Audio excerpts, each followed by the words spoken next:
Have you ever found yourself thinking about a huge moment in history and wondering, what if it had gone the other way? Well, today we're going to dive into a pretty powerful thought experiment about one of the most complicated relationships in the world, the one between India and Pakistan. What if, way back in 1947, they'd chosen a path of cooperation instead of conflict? Let's explore what could have been. And this quote, man, it just gets right to the heart of it, doesn't it? It's this feeling of sadness, A sense that a shared destiny was somehow broken. And that feeling, it echoes across generations. And it's really what we're digging into today. So that's the big question, right? The massive what if we're exploring. Because by looking at this alternate path, we can start to really get a sense of the true cost of the path that was actually taken and all the incredible opportunities that were lost along the way. Okay, so first things first, we have to start at the beginning, the legacy of partition. It's like a fork in the road that created two completely separate paths where one shared journey could have continued. And wow, when you put it side by side like this, the contrast it's just stark. On one side, you have the reality of the last 75 plus years, division, conflict, and this really deep-seated suspicion.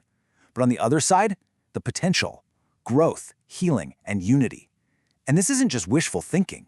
It's a vision for a totally different kind of subcontinent. So, okay, how would this alternate reality have actually played out? Well, it all starts on the world stage, with geopolitics.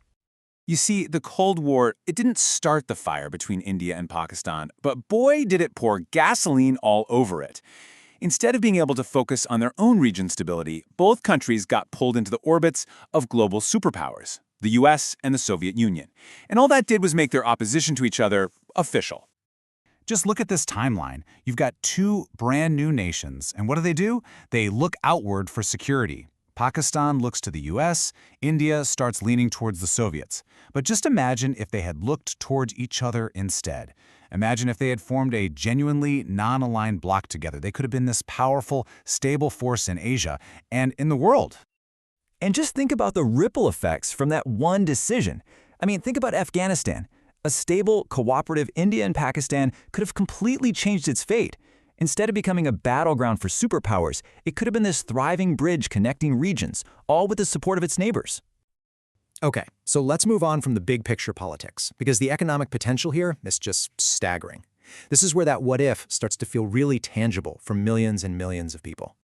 I mean, just think about it for a second. The huge rivers that cross the border, they could be a source of shared wealth, not something to fight over. The Thar Desert could be a symbol of working together to heal the environment. And shared investments in tech and farming could have supercharged the entire region's economy, creating prosperity for absolutely everyone. And this quote, it just says it all, doesn't it? Kashmir, a name that's become synonymous with conflict, could have been a global symbol of peace and beauty. The Switzerland of Asia, a top-tier tourist spot for the whole world, managed together for the benefit of all its people. It turns a symbol of division into one of shared pride. It's powerful stuff.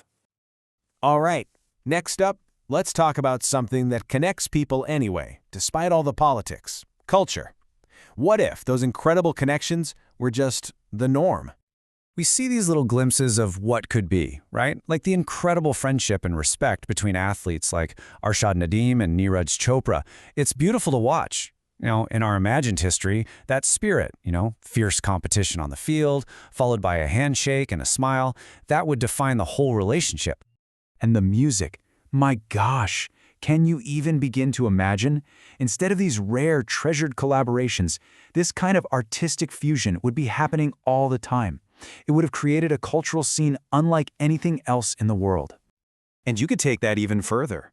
You take the global powerhouse that is Bollywood, and you mix it with the incredible storytelling from Pakistani television dramas. What do you get?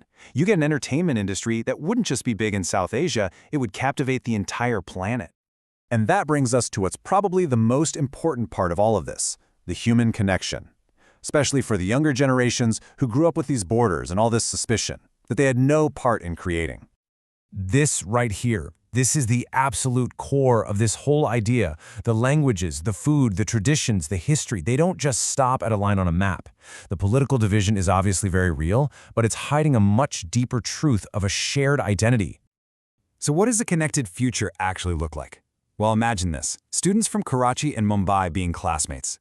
Scientists from Lahore and Delhi working together on huge global problems like climate change. Young people just connecting at festivals, celebrating a heritage they both share. These aren't just ideas, they're pathways to building real trust from the ground up. And so, we have to come back to today. This whole thought experiment, it's not just some fun fantasy. It's a way to measure what's been lost.